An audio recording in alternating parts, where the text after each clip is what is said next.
Shalom, saudara-saudara yang terkasih di dalam nama Yesus. Kita berjumpa kembali di hari ini.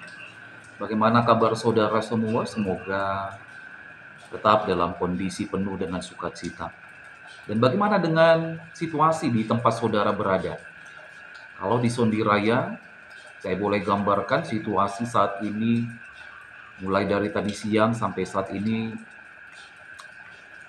Sondiraya diguyur hujan deras. Maka cuaca yang begitu dingin terasa sekali pada saat ini. Tapi biarlah semua itu kita serahkan sama Tuhan. Tuhan yang sudah atur apa yang harus kita alami dalam hidup ini. Saudara-saudara, kita akan mendengarkan sebahagian dari firman Tuhan di hari ini. Maka oleh karena itu, marilah kita bersatu di dalam doa.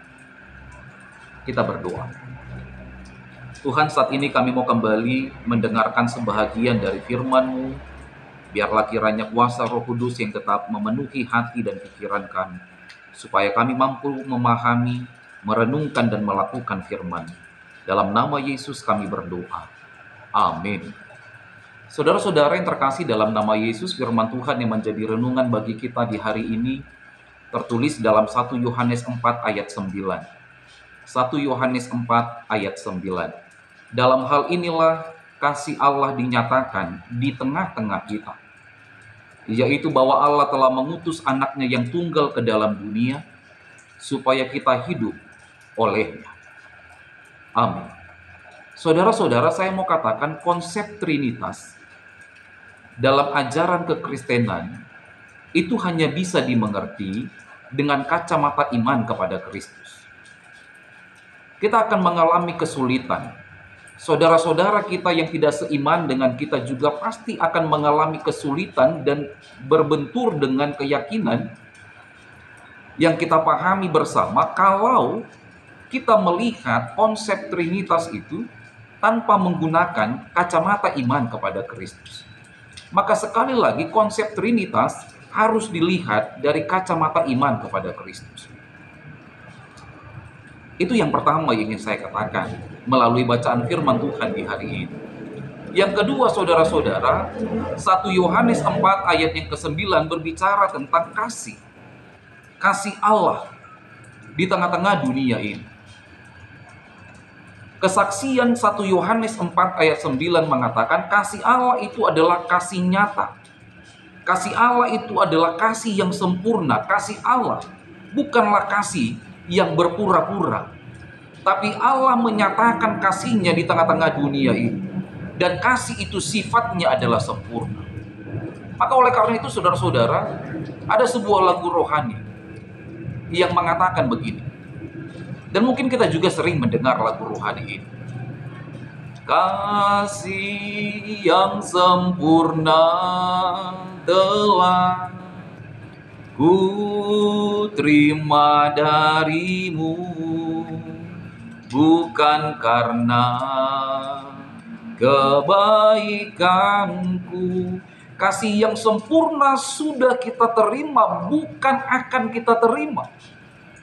Tapi kasih Allah itu nyata. Kasih Allah itu sudah kita terima dalam kehidupan ini. Kebaikan Tuhan itu sudah dinyatakan dalam kehidupan kita. Dan sekali lagi perlu kita ingat, saudara-saudara yang terkasih dalam nama Yesus, kasih Allah itu bukan kasih yang berpura-pura, tapi kasih Allah diwujud nyatakan sebagai sebuah perbuatan Allah yang begitu luar biasa mengasihi kita dalam hidup ini. Bahkan lebih daripada itu, saudara-saudara, dinyatakan dalam kesaksian 1 Yohanes 4 ayat yang ke-9 bahwa kasih Allah itu memberikan kehidupan bagi umat manusia. Saudara-saudara, mari kita ingat bahwa kita adalah orang-orang yang telah mati oleh karena dosa. Tapi oleh karena kasih Allah, oleh karena pengorbanan Allah di atas kayu salib, Tuhan kasih kehidupan yang baru. Oleh karena kasih Allah itu kita beroleh kehidupan yang baru. Maka marilah setiap kita yang telah menerima kasih dari Allah, mewujud nyatakan itu dalam hidup kita. Marilah kita mewartakan kasih Allah itu dimanapun kita berada kepada orang-orang di sekitar kita, supaya kita dan saudara-saudara kita yang lain, seluruh umat manusia dimanapun kita berada, menjadi orang-orang yang memperoleh kehidupan yang kekal di dalam Yesus, menjadi orang-orang yang mendapatkan kehidupan yang baru di dalam Yesus, yang memberikan pengharapan yang baru bagi kita. Sehingga sekali lagi saudara-saudara, keselamatan itu, kasih Allah yang nyata itu boleh semakin dirasakan, tidak hanya satu atau dua orang, tapi boleh semakin dirasakan oleh semua orang di tengah-tengah dunia ini. Amin. Marilah kita berdoa. Kita berdoa. Tuhan Allah, saat ini kami kembali datang berdoa kepadamu, mengucap syukur atas firman-Mu yang boleh kami dengar di saat ini. Biarlah firman Tuhan boleh tetap tinggal di dalam hati dan pikiran kami. Saat ini kami berdoa, Tuhan, mendoakan perjalanan kehidupan kami di sepanjang hari ini. Kami tidak tahu apa yang akan kami alami. Kami tidak tahu apa yang kami hadapi dalam hidup kami di sepanjang hari ini.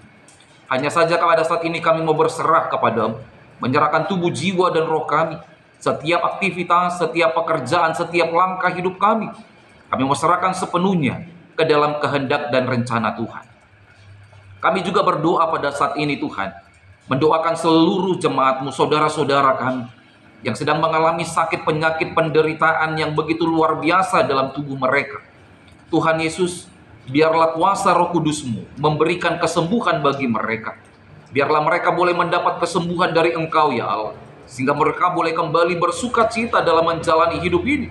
Kami juga berdoa, mendoakan setiap pekerjaan yang kami kerjakan, biarlah boleh mendatangkan kebaikan, mendatangkan berkat yang mencukupkan segala kebutuhan hidup dalam kehidupan kami. Apapun profesi kami, Tuhan, kami serahkan semuanya kepadamu. Biar Tuhan yang kiranya berkenan memberkatinya, mendatangkan kebaikan dalam kehidupan kami, dimanapun kami berada. Terpujilah Engkau, ya Allah. Kami serahkan tubuh, jiwa, dan roh kami hanya kepada kuasa-Mu. Dalam nama Yesus kami berdoa. Terimalah berkat dari Tuhan Allah, kasih karunia Tuhan Yesus Kristus, dan kasih setia Allah Bapa, serta penyertaan Roh Kudus kiranya menyertai saudara sekalian. Amin.